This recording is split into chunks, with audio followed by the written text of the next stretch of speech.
경우에는 침도를 쓰고, 어떤 경우는 약침을 쓰고, 어떤 경우는 은질침이나 화침을 쓰고, 이런 적절한 치료법을 분류해서 정리한 게 제 나름대로 정리한 게 유성신요법이라고 말씀드릴 수 있습니다. 특징이 이제 쭉 설명드렸듯이 아주 신속한 치료 효과를 갖고, 그다음에 탁월한 치료 효과가 같습니다. 그다음에 치료 영역을 원장님들이 노력하시기 따라서 얼마든지 더 넓힐 수가 있습니다. 그리고 아주 가벼운 질환부터 시작해서 아주 중증 질환, 그 다음에 아예 병명도 없는 질환, 그 다음에 내상 질환까지도 치료할 수 있습니다. 지금 중국의 침도학은 어느 정도까지 발전됐냐면 침도학 자체에 과별로 정립될 정도로 이제는 그 정도로 분화되어 있어요. 그래서 침도학하고 이 은질침 요법이 이제는 중국에서 단순하게 주한장시나 선치빈식의 학회 차원에서 하는 게 아니고 이게 국가 3대 중리 그 정책 과제가 됐어요. 그래가지고 국가에서 관리해요 이제. 그래가지고 굉장히 그 갈수록 비약적으로 발전하고 있는데 이쪽에서는 그렇게 전문화돼가지고 이제는 내상과까지도 다 들어가고 있습니다. 그래서 침도 항장과 항문질환만 전문으로 하는 침도 항장과가 있어요. 침도 항장과까지도 생기고 침도 부인과 이런 식으로 그렇게 전문화돼서 이렇게 가고 있고 저도 치료를 쭉 하면서 이제는 우리도 분화하고 전문화해야지 않나 자꾸 그런 요구를 느끼고 있습니다. 제가 너무 많은 영역을 치료를 하다 보니까 오히려 그 전체적인 인지도가 떨어지는 이런 상황이 되고 그래서 자꾸 우리 학회 활동을 통해서 그 분화시켜서 이렇게 하려고 하는 그런 생각을 갖고 있습니다. 그 다음에 진단이 간단하고 편리하고요. 그 다음에 사암침이나 정경침처럼 호침을 놓을 때 통증이 그렇게 심하지는 않습니다. 물론 침도 치료할 때는 통증이 좀 많겠죠. 그 다음에 가장 중요한 건 재현성과 그 다음에 객관성입니다. 제가 말씀드린 그 치료법을 가지고서 치료를 하면 누가 치료를 하든지 간에 거의 비슷한, 물론 숙달 정도에 따라 조금 차이는 있겠지만 거의 비슷한 치료 효과가 나타나고 그렇기 때문에 그 치료법이 올바른가 안 올바른가를 검증할 수 있고 재현할 수 있고 그래서 그거는 우리가 학문이 발전하는 기본이죠. 우리 한의학이 발전하지 못하는 이유가 치료할 때마다 다 다르고 치료하는 사람마다 다 다르고 이래서 발전하지 못하는 거 아닙니까? 네, 재현성과 객관성을 충분히 가질 수 있다. 그래서 기본 개요는 자침할 때 기본 개요는 자침 포인트를 잡아가는 치료 포인트를 잡아가는 기본 개요는 근육의 구조에서 기시부하고 종지부가 기본입니다. 그 다음에 근육이 연축이 있거나 경결이 있을 경우에는 근막이나 건에 자침을 하게 됩니다. 그래서 이게 이제 MPS하고 가장 큰 차이죠.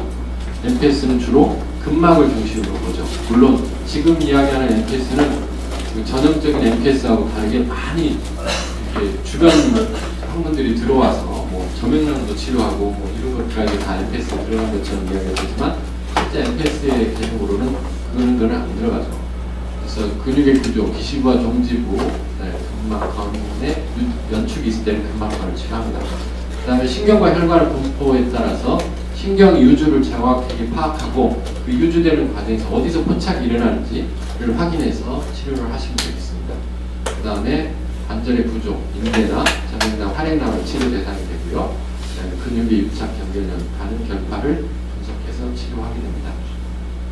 이제 조금 이따 설명드린 3차 신경통 같은 경우에도 그거는 뭐 침도학 쪽에도 그 치료 포인트가 있지 않고 제가 치료를 하면서 이걸 어떻게 치료할 것인가 라는 걸 고민을 하면서 3차 신경의 유주를 쭉 보면서 어디서 주로 포착이 일어나겠구나 싶어가지고 거기를 이렇게 자침을 해보니까 3차 신경통이 금방 풀리는 거예요. 그래서 그런 식으로 이렇게 그 치료 신경이나 혈관의 분포를 따라서 확인을 해가면서 치료를 하면 원장님들이 새로운 치료법들을 만들 수가 있습니다. 그래서 그렇게 치료를 하고 있고요. 그 다음에 계열선상을 굉장히 유의하셔야 됩니다. 그게 무슨 이야기냐면 다리가 저리다, 하지가 저리다. 그럼 하지가 저린 거는 생각을 하실 때 아까 이야기한 근막간실 증후군 1차적으로 하지 쪽에 어떤 그 혈액순환이 안 돼서 오는 경우도 있겠고 그 다음에 총기골신경 증후군이라고 해서 하체쪽으로 내려가는 신경이 포착돼서 오는 경우도 있겠고, 그게 아니면 허리 쪽의 문제에서 오겠죠. 그래서 환자를 보고 증상이 있을 때, 아, 이게 이런 증상이 있다 그러면 접근할 수 있는 방법이 일단 어디서부터 접근할 것인가, 그 발생하는 계열을 보시고서 거기에 따라서 치료법을 찾아가는 거죠. 그래서 일단 여기서 치료를 해보고 안 되면 다시 보든지, 아니면 아예 허리부터 점검을 해봐가지고 허리에 문제가 있으면 허리를 중점적으로 치료하면서 하지 쪽을 치료를 해주든지, 이런 식으로 그 치료를 해 들어갈 때 계열을 찾아서 유의해서 그거를 따라서 치료를 영역을 찾아가시면 되겠습니다. 아까 요골신경 마비 증상 환자 같은 경우도 이것도 그 어떤 주요한 치료 포인트나 치료를 어떻게 하라 이런 거를 제가 찾지를 못했는데, 그 환자 같은 경우에도 요골신경이 진행되는 과정에서 어디서 포착이 일어나겠는가 라는 걸 보면서 그 포착이 일어날 수 있는 가능성이 있는 부위들을 자침을 해주면서 치료가 된 거거든요. 그래서 그런 식으로 그 신경의 혈관 분포에 따라서 계열을 판단해서 이게 어느 쪽에 문제있겠는가, 어느 계열의 문제인가를 분류해서 그렇게 해서 치료하시면 되겠습니다. 그 다음에 여러 가지 검진법이 있는데 가장 확실한 진단법은 압진입니다. 압진을 통해서 확인할 수 있는 거고, 그래서 원장님들이 많이 힘들긴 하는데 환자를 정확하게 진단하고 하시려면 환자를 많이 압진을 해보시는 게 중요합니다. 많이 압진을 하시다 보면 나중에 가면 이제 이 환자는 어디가 문제 있구나라는 게 보입니다. 그럼 그때는 굳이 압진 하지 않아도 이렇게 자침해도 되긴 하는데, 일단 기본적으로는 초기에는 압진을 통해서 환자를 진단을 정확히 하고 확인을 하는 게 중요합니다. 그래서 이학적 검사를 통해서 또는 MRI, CT나 이런 것도 참고를 하셔서 이 환자의 증상은 어디에 문제가 있겠다는 걸 추론하고, 그 다음에 압진을 통해서 정확하게 진단을 하고, 그러고서 치료를 하는 그런 방식으로 접근을 하게 됩니다. 그 다음에 심도, 약침, 문질치료법을 적합하게 사용해서 치료까지 극대화하는 이런 특징을 갖습니다. 그래서 이제 앞으로 치료 파트에서 들어갈 거는 머리에서부터 발끝까지, 그리고 시간이 되면, 기회가 되면 내상질환에서 주요하게 아주 좋은 치료 효과를 나타내는 몇 가지 부위들까지도 머리에서 발끝까지 설명을 쭉 드리도록 하겠습니다. 자, 시간이 조금 오버됐는데요. 이렇게 해서 정신요법에 대해서 쭉 이론적 근거와 그 다음에 개요에 대해서 쭉 설명드렸습니다. 혹시 뭐 궁금하신 거 있으시면. 예. 척추 전방전이 아까 얘기하셨는데, 예. 치료에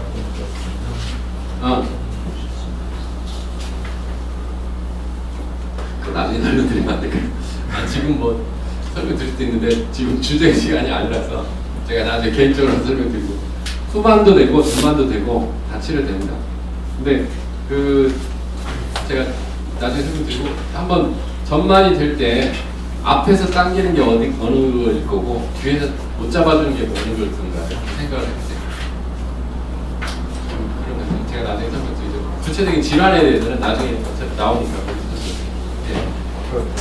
감압적으로세요. 예. 압을 주는데 첫째로 침몰을 빼는 걸 주는 거 아니면은 예를 들면 저명량의 역진이 있으면요. 저명량은 삼투 확산, 삼투 확산을 통해서 순환이 벌어지거든요. 저명량이 바깥에 연관되어 있는 유관 조직이 있는 게 아니고요. 삼투 확산 작용을 통해서 순환이 되는데, 부종이 생기면 삼투와 확산 작용이 안 됩니다. 그래서 부어요. 염증이 생기면 붓게 되고, 그럼 삼투 확산 작용이 안 되면 체액이 절유되고, 그럼 더 붓죠. 그러면 순환이 안 되죠. 순환이 안 되죠. 그래서 안에는 갈수록 염증이 심해지고 더 붓게 되죠. 침으로 그냥. 그렇죠. 그걸 그냥 침도로 뚫어버리는 거죠. 뚫어버리면 체액이 밖으로 나오고 순환고리가 열리죠. 체액이 침으로 뚫어서 통으로 밖으로. 그렇죠. 일정도 나오죠. 나오면 이제 압력이 줄어드는 거죠. 그러면 침으로 한 다음에 좀 압류 같은 걸 좀 짜는 거라든가 아니 그럴 필요는 없습니다. 그럴 필요는 없고요. 아까 이제 당뇨성 근막하수증 환자 같은 경우는 이렇게 차 있으면 침도 하고 막 저절로 나와요. 또 이 갱글리아 이 결절종이나 이런 환자들 같은 경우도 침도치를 하면 옆에 살짝만 눌러줘도 그냥 쫙 다 나와요. 그러니까 굳이 뭐 짜주고 이러는 건 아닌데 보조적으로 해주면 더 좋긴 하겠다. 근데 점액낭염이나 활액낭 이런 거는 뭐 그렇게 짜주고 이럴 필요 없고 그 열어주기만 해도 순환고리가 열리면서 순환이 되는 일단 압력이 줄어드니까 통증이 많이 줄어들고 순환고리가 열리고.